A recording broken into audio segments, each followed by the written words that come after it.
Hola, hoy vamos a comenzar el tema caída libre. Un cuerpo tiene un movimiento de caída libre cuando cae o cuando sube y luego, por ejemplo, cae. La condición que se tiene que cumplir es que la única fuerza que puede estar actuando es el peso. No puede haber ningún tipo de rozamiento con el aire ni ningún otro tipo de fuerza. Por ejemplo, si acá la pelota está atada a una cuerdita, por ejemplo, y cae, pero atada a una cuerda, ya no tendría caída libre porque estaría actuando una tensión. ¿Qué características tiene este movimiento? Bueno, se encontró que es un movimiento rectilíneo uniformemente acelerado, en donde la aceleración es constante y vale la aceleración gravitatoria, es decir, la aceleración es 9,8 metros por segundo al cuadrado. Bueno, ¿qué quiere decir eso? Quiere decir entonces que si yo lanzo este objeto, en cada segundo que pasa, la velocidad de la pelota aumenta en 9,8 metros por segundo. Nosotros para resolver los ejercicios vamos a usar 10 metros por segundo al cuadrado de g, para facilitar un poco los cálculos. Bien, acá está una imagen de lo que les expliqué. Yo puedo lanzar una pelota o dejarla caer. Cuando yo dejo caer una pelota, la velocidad inicial vale cero. Se deja caer una pelota, bueno, o se deja caer un cuerpo, ahí ustedes van a considerar que la velocidad inicial vale cero. ¿Y qué pasa en cada segundo? Si yo le saco una foto a ese cuerpo cada un segundo exactamente, vemos que la velocidad en el primer segundo aumenta a 9,81, luego va aumentando, aumentando, aumentando, aumentando, hasta que en el segundo 2 o a tiempo 2 segundos tiene una velocidad de 19,6 que surge de a 9,81 sumarle 9,81. Luego, si a este número le vuelvo a sumar 9,81, me da 29,4 y eso ocurre en t igual 3 segundos. Y así sucesivamente. Es decir, este movimiento no le interesa la masa. Es lo mismo que acá sea un piano o sea una pluma. El aumento de velocidad y la distancia recorrida no dependen de la masa. Acá, por ejemplo, en esta lámina lo que se hizo fue lanzar con una velocidad inicial de 3 metros por segundo. Pero si ustedes a 3 metros por segundo le suman 9,8, me da la velocidad que tiene al segundo, que es 12,8. Al segundo tengo 22,6 y al segundo tengo 32,4.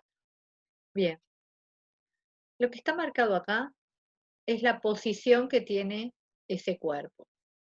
Si dice que la posición es cero, es porque yo estoy marcando como sistema de referencia acá. Es el arbolito que poníamos antes. Bueno, acá es mi sistema de referencia. ¿Cuál es la posición inicial de este cuerpo? Cero. Luego del segundo, ¿cuál es su posición? 4,9 metros. ¿4,9 metros de dónde? De acá, de una línea imaginaria que está acá. Y este 19,6 metros, ¿qué quiere decir? Bueno, quiere decir que desde acá hasta acá, la pelota o el cuerpo recorrió 19,6 metros. Y este 44,1 es la posición que tiene el objeto, es decir, desde acá hasta acá. Todos los signos son positivos, quiere decir que estoy considerando arbitrariamente que todos los vectores que van hacia abajo son positivos. Bueno, segunda condición que ya se las dije, el movimiento de caída libre es independiente de la masa. Entonces acá aparecen dos figuras. Una es en el aire, o sea, acá están considerando el rozamiento con el aire. Y otra es en el vacío. Cuando yo estoy en el aire, ¿sí? Tanto esta hoja como esta pelota, vamos a decir que es una pelota, se ven afectadas de fuerza de rozamiento. Pero ¿a cuál de los dos afecta más? Este tiene una forma aerodinámica, es redondeado. Sin embargo, este tiene una forma plana. ¿Qué quiere decir eso? Y bueno, que a la hoja lo afecta mucho más la fuerza de rozamiento. Ninguno de los dos tiene un caída libre, porque en ambos actúa fuerza de rozamiento. Vamos a suponer que es acá, para acá arriba. Entonces, fíjense en un poquito. Si yo dibujara acá el peso de la hoja, tiene un peso bastante chiquito. Pero si yo dibujo el peso de este cuerpo, vamos a suponer que tiene un peso mayor. Fuerza de rozamiento ahora con el aire. Fuerza de rozamiento para la hoja es una fuerza de rozamiento bastante grande, así que es comparativamente del mismo módulo o módulos parecidos que el peso. Por eso esta hoja planea, ¿sí? Y demora más tiempo en caer y tienen distintas velocidades. En cambio acá la fuerza de rozamiento vamos a dibujar, es un vector así, por ejemplo. Por su forma aerodinámica, esa fuerza de rozamiento no es muy grande. Entonces, este cuerpo, si bien no tiene un caída libre, se parece mucho más a un caída libre que este. Este no tiene para nada un caída libre y este quizás si su peso es mucho mayor que la fuerza de rozamiento que le hace el aire, podría llegar a tener un movimiento parecido al caída libre. Ahora, ¿qué pasa si yo tiro esos dos cuerpos, pero en el vacío? En el vacío es con ausencia de aire, o sea que acá no hay rozamiento con el aire, única fuerza es el peso, y por lo tanto tienen un movimiento de caída libre. Bueno, se puede comprobar con un experimento que ambos objetos llegan al piso en el mismo momento y que en cada instante van parejitos, o sea, cuando la hoja está acá, la pelota va acá a la misma altura, siempre van parejos y llegan al final con la misma velocidad.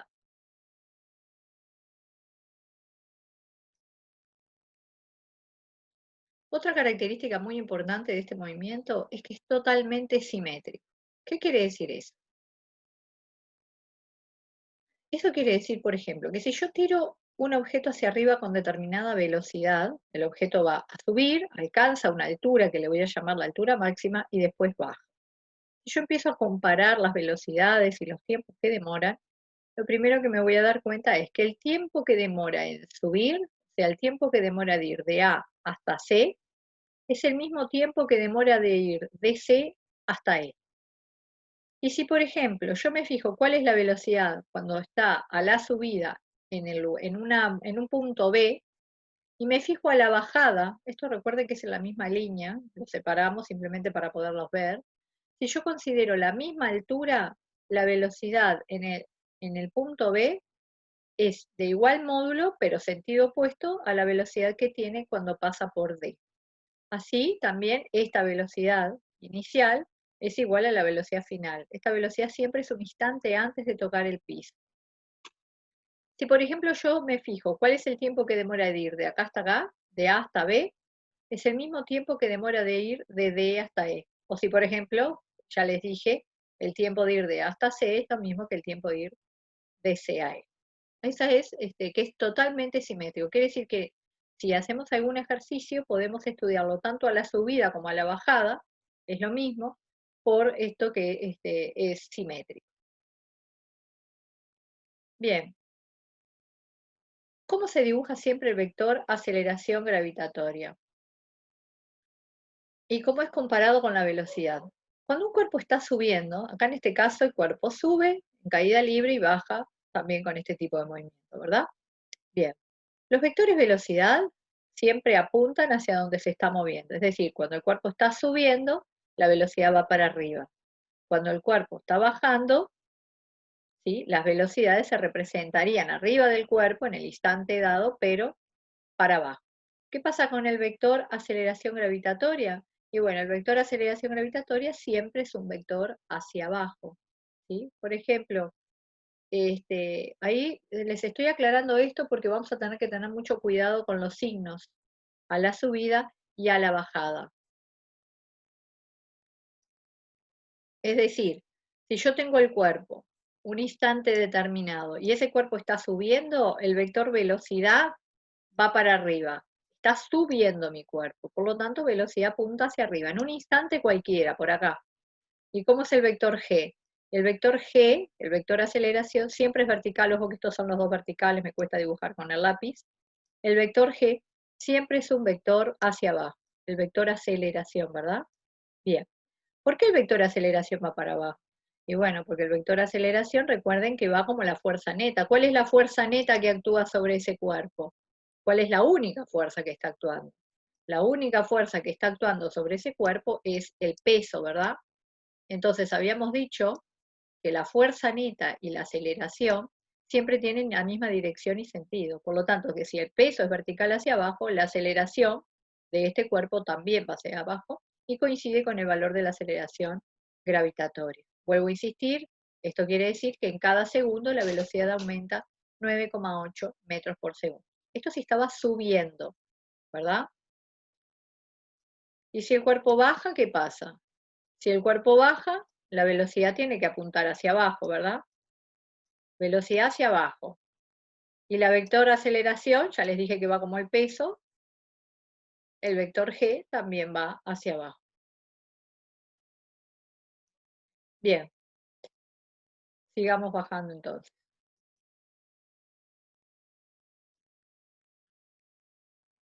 Como es un movimiento rectilíneo uniformemente acelerado, las ecuaciones son las que ya vimos. Son estas.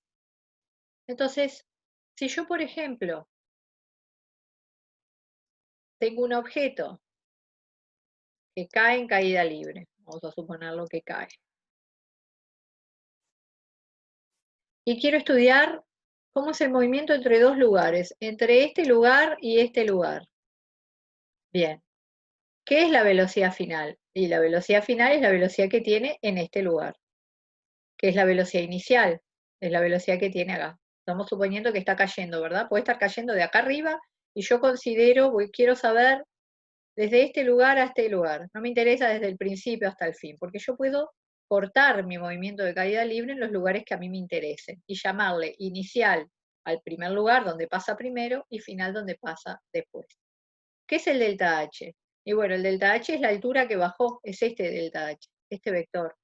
Es el vector desplazamiento, que le pueden llamar delta H o también le pueden llamar delta I. ¿Se acuerdan que en el movimiento rectilíneo uniformemente acelerado, cuando nosotros teníamos un movimiento así horizontal, acá teníamos el arbolito, ¿sí? Y si un cuerpo pasaba de este lugar a este lugar, ¿cómo nombrábamos al desplazamiento? Era un vector que va de acá hasta acá, o sea, desde la posición inicial hasta la posición final, y eso era el delta X. ¿Por qué delta X?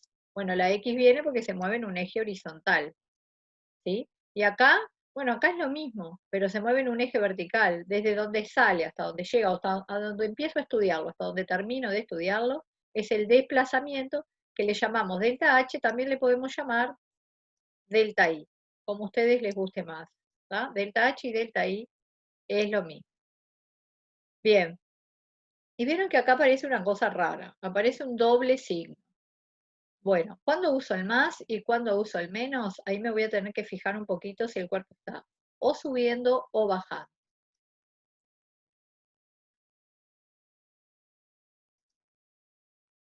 Vamos a borrar todos los dibujos y seguimos. Tengo que explicarles el doble signo este de las ecuaciones. Una cuestión muy importante, que acá se los puse bien grandes, es que cuando el cuerpo llega a la altura máxima, cuando llega acá, por un instante la velocidad tiene que valer 0. O sea, se detiene el objeto para luego cambiar el sentido de su movimiento y caer, ¿verdad? Así que siempre recuerden que si yo estoy lanzando algo para arriba y después cae, en la altura máxima, esto se le llama altura máxima, la velocidad es 0. Porque si acá la velocidad no fuera 0, el cuerpo seguiría subiendo hasta que finalmente la velocidad es 0, ¿verdad? Así que siempre en la altura máxima tenemos velocidad 0 y eso va a ser un dato muy importante. Vamos a explicar el signo de más menos de las ecuaciones. Acá está la regla. Nosotros vamos a ponerle del signo de más cuando el cuerpo está bajando, es decir, cuando cae. ¿Por qué? Miren por favor este dibujo. Supónganse que un cuerpo cae desde este lugar hasta acá. Y acá tengo dibujado a mi cuerpo en distintos instantes, ¿ven? A T0, que es el tiempo inicial, a T1, T2, T3, T4 y T5. Fíjense que como la velocidad cada vez es mayor, ven que los vectores rojos cada vez son más grandes, ¿verdad? Empiezo con una velocidad chiquitita, que decir que voy más despacio. En cada segundo que pasa la velocidad aumenta en 9,8, independientemente de la masa que tenga este cuerpo. Entonces, si la velocidad cada vez es mayor, en el mismo intervalo de tiempo, vamos a suponer que acá esto es cada un segundo, en el mismo intervalo de tiempo recorre mayor distancia. Por eso los espacios cada vez son mayores, ¿verdad? Entre este lugar y este lugar tiene un espacio menor que entre este lugar y este lugar. ¿va? Entonces, acá tengo dibujados en color rojo los vectores velocidades que están aumentando, la velocidad aumenta. Ahora, también dibujé el vector G, que lo voy a dibujar siempre del mismo tamaño, porque G es constante y vale 9,8. Y G ya dijimos que era para abajo, igual que el peso. Siempre los dibujé, ven acá, de medio centímetro. Bien, dibujé otros vectores. Yo siempre tengo que elegir la referencia para poder marcar la posición del cuerpo. Entonces, me conviene tomar una referencia acá arriba, no en el piso. Podría poner la referencia en el piso perfectamente, pero suele ser más fácil ponerla acá arriba. A veces no tengo más remedio que ponerla acá, ¿eh? Bueno, muy bien. Si pongo la referencia acá arriba, es decir, a partir de acá empiezo a medir las distancias. ¿Qué es esta I1? Y bueno, es la posición del cuerpo cuando pasó cierto tiempo que le llamé T1. ¿Qué es I2? Es el vector posición, o sea, es la distancia a la que está mi cuerpo de mi referencia. En el MRUA era la distancia con respecto al árbol, ¿se acuerdan? Vamos a dibujarlo a ver. Yo tenía una línea así. Acá tengo mi árbol. Cuando el cuerpo estaba acá, ¿qué era el vector posición? Y bueno, era el vector que nace en el árbol, muere donde está el cuerpo, y eso me decía dónde estaba mi cuerpo en el momento que empiezo a estudiar el movimiento, ¿verdad? Esta es la posición inicial. Siempre es un vector que nacía en el árbol y moría donde estaba el cuerpo. Bueno, esto es lo mismo, pero en lugar de X es porque en el eje de las X, ¿verdad? Ahora se llama Y o se llama H, como ustedes quieran, y siempre es la distancia, la posición es la distancia que hay con respecto a la referencia que la tengo que elegir yo primero, ¿verdad? Esto lo elige cada uno. Entonces, si yo quiero decirles cuál es la posición inicial de este cuerpo, tomando como referencia esto que está acá arriba, bueno, la referencia, si está acá arriba, tiene una posición de 0. A tiempo 0, tiene posición 0. A tiempo T1, vamos a suponer que es un segundo, tiene esta posición, porque se está alejando del punto de referencia.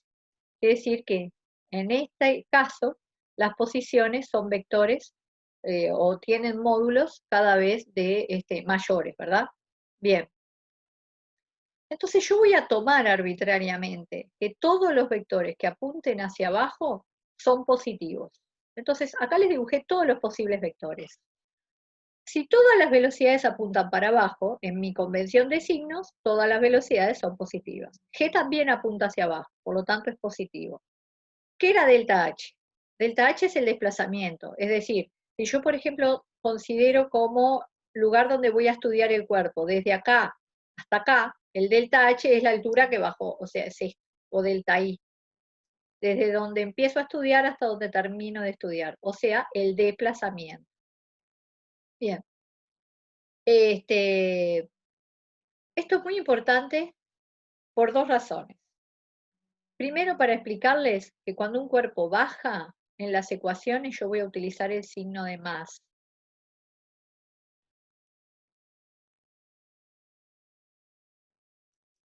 Denme un minuto, ahí está. Vamos de vuelta para arriba. Si el cuerpo baja, en las ecuaciones ustedes no pongan el más menos, solamente ponen el más. ¿Por qué? Porque todos los vectores, para mí, apuntan todos para el mismo lado, no me voy a complicar para nada, son todos positivos. ¿Ah?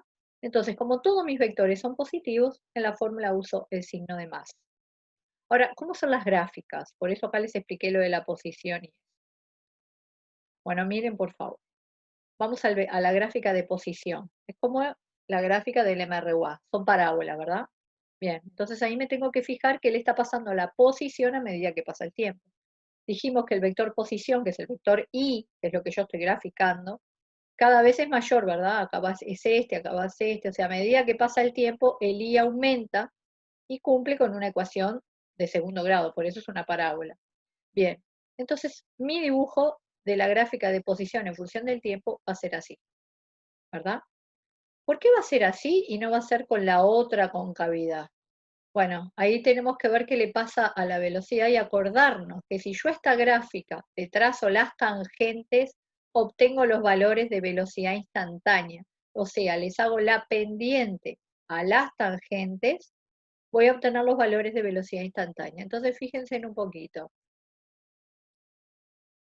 Si yo hago una tangente acá, son rectas, ¿verdad? En ese punto, estaría señalizando o me permitiría calcular la velocidad instantánea a este tiempo.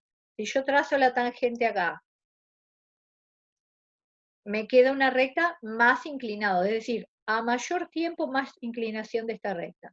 Y eso implica, mayor inclinación implica más pendiente, implica más velocidad. Por eso la gráfica es así, con concavidad positiva, o sea, sonrisa positiva, y no con concavidad negativa. Si yo la hago con concavidad negativa, ¿sí? Eso implicaría una disminución de la velocidad. Más abajo les hice los dibujos. Vamos al caso ahora la gráfica de velocidad. ¿Qué signos tienen todas las velocidades? Bueno, ya dijimos que la posición es positiva, esto también, ¿verdad? Las velocidades, como yo dije que todos los vectores que apuntan hacia abajo son positivos, las velocidades son todas positivas y están en aumento. ¿Cuál es la velocidad que tengo acá?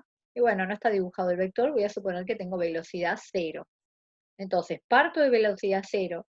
Sé que en un movimiento rectilíneo uniformemente acelerado las gráficas de velocidad en función del tiempo son rectas, ¿sí? Y bueno, acá se señaliza que la velocidad está aumentando. ¿Cómo es la gráfica de aceleración? ¿Qué signo tiene la G? Y bueno, como G apunta hacia abajo y es constante, la aceleración es constante, va a ser una recta horizontal, pero de signo, acuérdense, tengan cuidado, de signo positivo, porque en todo estoy considerando que para abajo los vectores son positivos. O sea que en estas ecuaciones dijimos, vuelvo a insistir, cuando baja ustedes usan más. Muy bien, vamos a este caso, ¿sí? En lugar de estudiar el cuerpo desde acá hasta acá, supónganse que a mí me piden que lo estudie desde acá hasta acá. ¿Ah? Me piden la gráfica y todo, de acá y desde más arriba, pero quieren que haga todas las gráficas, todo, desde este lugar a este lugar. Entonces, para mí, este lugar pasa a ser la velocidad inicial, porque acá empiezo a estudiar el movimiento. Este va a ser la velocidad final. Y el delta H es el desplazamiento, o sea, es desde donde sale hasta donde llega, es la altura que baja, digamos, la distancia recorrida en la bajada, es desde acá hasta acá. Perfecto. ¿Cómo me quedarían las gráficas? Bien, ¿dónde voy a poner, pues dónde voy a empezar a medir las distancias? Bueno, podría llegarlas a medir a partir de acá o podría llegar a medirlas a partir de acá. Están bien las dos cosas. Si yo las mido a partir de acá, a tiempo cero la posición es cero. Es decir, pongo mi referencia acá y acá empiezo a medir, ¿verdad? Bueno, entonces si lo pongo acá, la gráfica arranca en cero y es igualita a esta. Como la velocidad está aumentando, va a tener concavidad positiva. Vendría a ser así hasta tiempo t5, sería este tiempo que está acá. ¿Sí? Bien. Pero si yo pongo el cero de distancias acá, vamos a dibujarla, lo único que tienen que hacer ustedes es que en lugar de salir de posición cero, va a salir, yo qué sé, vamos a suponer que acá hay 1 metro, bueno, sale 1 metro de acá, y la gráfica sería así. ¿Ah? O sea, en lugar de partir de cero, sale de acá. Las dos opciones son muy comunes, lo que pasa es que habitualmente se pone el cero de distancia ahí, desde donde parte, digamos. Bien, vamos a borrar. ¿Cómo es la gráfica de velocidad? Y bueno, ahora no parto de velocidad cero, ahora parto de una velocidad inicial, que acá le llamo V0, yo le pongo VI, es lo mismo, hasta una velocidad final que vendría a ser este valor, ¿verdad? Porque estoy haciendo la gráfica desde acá hasta acá. ¿Y cómo sería la aceleración? Igualita, la aceleración es positiva porque dije que todo lo que apunta hacia abajo es positivo. Muy bien. Ahora vamos al otro caso. El cuerpo sube. Hice un esquema similar, ¿verdad? Si el cuerpo sube en las ecuaciones, ustedes tienen que usar el signo de menos. Es decir, que en estas ecuaciones que están acá, ustedes no ponen el doble signo, sino que directamente ponen el signo de menos. Bueno, ¿por qué? Vamos a hacer el dibujo.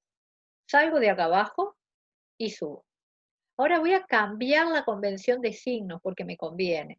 Voy a decir que todos los vectores que apunten hacia arriba son positivos. Recuerden que esto lo elijo yo arbitrariamente. Puedo tomar perfectamente todo al revés y bueno, les van a quedar otras gráficas, otras cosas, ¿verdad? Hay que pensarlo de vuelta. Lo común y lo más fácil es decir que cuando el cuerpo sube, todos los vectores que van hacia arriba tienen signos positivos. Entonces yo acá les dibujé todos los vectores nuevamente. Ahora, ¿qué le pasa a la velocidad? La velocidad cuando yo lo lanzo, ¿no? Le doy cierta velocidad, le vamos a llamar a esta velocidad inicial, y a medida que el cuerpo va subiendo, cada vez va más despacio, hasta que llega a la altura máxima y tiene velocidad cero. Por lo tanto, los vectores rojos cada vez tienen menor tamaño, allá chiquitito, y acá, obviamente, si vale cero no puedo dibujar el vector. Quiere decir que el módulo de la velocidad está disminuyendo. ¿Cómo es el vector G? El vector aceleración, lo dibujé en azul ahí chiquitito. Bueno, dibujé un vector siempre igual, el vector G apunta hacia abajo, y acá empezamos con los problemas, ¿verdad? Acá tengo un vector que va para abajo y acá tengo un vector que va para arriba. Bien, ¿dónde me conviene poner la referencia? El lugar donde empiezo a medir las distancias, es decir, ¿dónde me conviene poner el árbol que poníamos antes? Bueno, me conviene ponerlo acá abajo. Siempre nos conviene ponerlo en el lugar de donde sale el cuerpo, o generalmente. Bien, entonces si yo pongo mi referencia acá, este vector I1 es la posición que tiene el objeto cuando pasa por acá. Y2 es la posición que tiene el objeto cuando pasa por acá. Es decir, la posición me dice a qué distancia está el cuerpo de mi sistema de referencia, ¿verdad? Muy bien. La mayor distancia posible es esta, que se llama altura máxima. Bien. Ahora, si los signos de los vectores que apuntan hacia arriba son los positivos, fíjense en un poquito. Los vectores rojos que son de velocidad son positivos todos. Los vectores posición, que se llaman H o se llaman Y, como quieran, son positivos. El vector delta H o delta Y también son positivos, porque si yo estoy estudiando desde acá hasta acá, el vector delta H vendría a ser este, ¿verdad? Desde donde salí hasta donde llegué, y apunta nuevamente hacia arriba. ¿Tá? Acuérdense que esto es delta H o delta Y, pero tengo un problema. G va hacia abajo y es el único vector que apunta hacia abajo. Entonces, ¿qué pasa? En estas ecuaciones uno utiliza el signo de menos, porque ¿quién es el negativo acá? Es G el negativo. Lo único que estoy marcando al utilizar las ecuaciones con signo de menos es decir que G tiene el signo opuesto a todos los demás vectores, ¿verdad? Por eso, entonces, cuando un cuerpo sube, voy en contra de la aceleración gravitatoria y ustedes utilizan menos en las ecuaciones. Ahora lo vamos a aplicar en ejercicios y creo que les va a quedar un poquito más claro. Vamos a las gráficas en esta situación. A tiempo cero, la posición es cero, es este punto que está acá. A tiempo t, la posición es una posición mayor, es esta, es I4 en este dibujo. O sea, acá sería I4. Bien, sé que es una parábola, así que unimos el punto inicial con el final mediante una parábola y podría ser así o podría ser exactamente para el otro lado, ¿verdad? Bien. Nuevamente me fijo con las velocidades. ¿Por qué tengo que hacer sonrisa negativa? Porque si yo hago las tangentes acá, obtendría valores de velocidad. Y yo necesito que las tangentes cada vez estén más chatas o más acostadas para indicar que la velocidad está disminuyendo, ¿verdad? ¿Cómo es la velocidad? Ya sabemos que son rectas, ¿sí? Y fíjense en acá muy importante. A tiempo t, que vendría a ser el tiempo que demora de ir desde acá hasta acá, ¿sí? El tiempo final a la subida, la velocidad vale cero. Entonces arranca con una velocidad inicial, que sería esta, y termina con velocidad cero, que sería esta, ¿verdad? Muy bien. Y ahora voy a la gráfica de G. Tengo que tener cuidado porque ahora G es negativa. Entonces mi gráfica de G la tengo que dibujar negativa. Acá tendríamos que poner menos 9,8 o menos, ¿verdad? Bueno, y entonces nuevamente acá reforzamos la idea de que en las ecuaciones ustedes utilizan el signo de menos. Bien, entonces, este tema también les vamos a estudiar las gráficas de posición, de velocidad y aceleración. Y como les dije antes, lo primero que tengo que decir yo es dónde voy a poner la referencia, o sea, dónde voy a poner mi arbolito, y dónde, y para qué lado los vectores son positivos o negativos. Una vez que yo aclare eso, voy a poder hacer las gráficas. Vamos a hacer un ejercicio, a ver, que es el primer caso. Vamos a suponer un cuerpo que está bajando con caída libre, es decir, no hay rozamiento con el aire, la única fuerza que está actuando es el peso, así que podemos aplicar las ecuaciones del movimiento rectilíneo uniformemente acelerado. A ver, ¿qué me está diciendo en este ejercicio? Me dice, se deja caer un cuerpo. Si se deja caer, está diciendo que no lo está lanzando, es decir, no tiene una velocidad inicial. Acá cuando decimos se deja caer un cuerpo es porque la velocidad inicial vale 0. ¿Ah? Bueno, desde cierta altura desconocida y demora 3 segundos, 3,0 segundos en llegar al piso. Me piden determinar la altura desde donde se dejó caer el cuerpo y hacer las gráficas de velocidad, aceleración y por último la gráfica de posición. Bueno, acá está la respuesta, pero vamos a hacerlo. Vamos a sacar primero los datos. Bien. Como siempre me tengo que hacer un dibujo de la situación y razonar bien qué es lo que está pasando, tener a mano las ecuaciones del movimiento rectilíneo uniformemente acelerado para ver cuál voy a elegir, y bueno, y pensar qué signo va a tener acá. Bien, entonces, ¿qué me dice la letra? Me dice que el cuerpo se deja caer, es decir, sale con velocidad 0 y demora 3 segundos en llegar al piso. Entonces tengo, este va a ser mi lugar inicial y este va a ser mi lugar final. Lo elijo yo. Bien. Estoy estudiando entonces desde A hasta B. Siempre tengo que aclarar desde dónde a dónde voy a estudiar el movimiento de mi cuerpo. Entonces, el A es mi lugar inicial, digamos, tiene velocidad inicial 0. El delta T entre A y B, es decir, el tiempo que demoró en pasar desde A hasta B, es de 3,0 segundos. Y la aceleración gravitatoria la voy a poner positiva porque voy a considerar que todos los vectores que apunten hacia abajo son positivos, como les expliqué hace un rato, ¿no? Cuando el cuerpo baja, los vectores que apuntan hacia abajo son positivos. Por lo tanto, los vectores velocidad son positivos, el vector g es positivo, y en las ecuaciones yo voy a poner el signo de más. ¿Ah? Acá les dibujé el vector posición en distintos instantes, es decir, una posición que está aumentando a medida que pasa el tiempo, y voy a poner la referencia de distancia acá arriba. ¿Ah?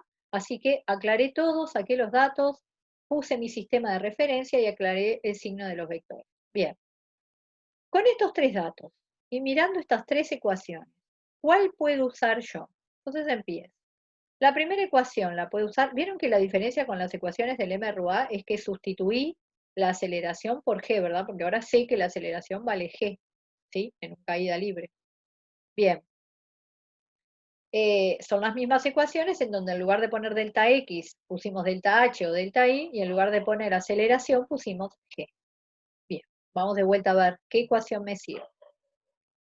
La primera ecuación me sirve, a ver, conozco la velocidad inicial, conozco el tiempo, ¿sí? Podría utilizar la primera ecuación y sacar la velocidad final, podría, pero no es lo que me está pidiendo, ¿verdad? Vamos de vuelta a lo que me pedía. Me pide determinar la altura desde donde se dejó caer el cuerpo. O sea que me piden esto, el delta H. Así que con la primera ecuación, si bien la puedo usar, podríamos calcular la velocidad esta que está acá. Y con esta velocidad eventualmente podría usar esta y sacar el delta H. Puedo hacerlo, pero voy a probar a ver si no hay un camino más directo. Pruebo con la segunda ecuación. A ver, fíjense en un poquito. La velocidad inicial vale 0. El delta T lo conocemos. G lo conozco. Bueno, entonces delta T sí, así que directamente utilizando la segunda ecuación, yo puedo saber cuál es el desplazamiento en el eje vertical, o sea, el delta H o el delta I. Bien, entonces elijo esta segunda ecuación, pero como el cuerpo está bajando, voy a usarla con signo de más. Ven que no pongo el doble signo. Sé que baja, uso el signo de más. Bien, como esto vale 0, 0 por cualquier cosa se va, entonces yo tengo que sustituirlo, no tengo ni que despejar. G vale 10, es 9,8, pero usamos 10. El tiempo es 3,0 segundos elevado al cuadrado dividido 2. Acá hice un poco el análisis dimensional, bueno, esta cuenta da 45, porque 3 al cuadrado es 9, 90, dividido 2, 45 metros. ¿Por qué metros? Y bueno, fíjense que la aceleración G va en metros sobre segundos al cuadrado. Los segundos, al estar elevados al cuadrado, también afecta a la unidad, o sea, no solamente afecta al 3, también afecta a los segundos. Así que acá me queda segundos al cuadrado. Segundos al cuadrado arriba con segundos al cuadrado abajo se simplifican y esto me da en metros. Quiere decir entonces que hay 45 metros. Este delta H marcado acá en color verde son 45 metros. Ahora vamos a las gráficas. Bien. Sé que la gráfica de posición es una parábola y acá les dibujé que la posición está aumentando. O sea que arrancamos, se arranca de acá arriba en el momento inicial, Mi cuerpo está en la posición de referencia, o sea que tiene posición 0, y cuando llega acá, tiene esta posición que es el delta H, miren, ¿ven? A los 3 segundos, la pelotita está acá. Muy bien. ¿A qué distancia está de mi referencia? A 45 metros. ¿Y cuánto tiempo pasó hasta llegar acá? Bueno, pasaron los 3 segundos que dice ahí. O sea que ahora mis gráficas pasan a tener valores, ¿verdad? A los 3 segundos estoy a 45 metros. ¿Por qué la concavidad es sonrisa positiva? Bueno, tengo que marcar que la velocidad está aumentando a medida que pasa el tiempo, cada vez va más rápido mi cuerpo, porque está cayendo. Entonces la concavidad tiene que ser positiva, así las tangentes cada vez son más inclinadas hacia arriba. Bien, me acuerdo que las gráficas de velocidad son rectas. ¿Qué velocidad tengo al principio, a tiempo cero, que vendría a ser acá arriba? Tengo velocidad cero. ¿Qué velocidad tengo acá abajo? O sea, tiempo 3 segundos. Ah, bueno, la tengo que calcular. Ahora sí voy a la primera ecuación, la necesito. La velocidad final es la velocidad inicial más aceleración por tiempo. Nuevamente, recuerden que de estas ecuaciones elijo la ecuación con signo. Utilizo el signo de más, ya no pongo el doble signo, va con más. Bueno, esto vale 0, g vale 10, el tiempo vale 3, y ahí calculo que la velocidad final es 30. O sea, a tiempo cero, velocidad cero. Vamos de vuelta a nuestro dibujo. A tiempo cero, velocidad cero.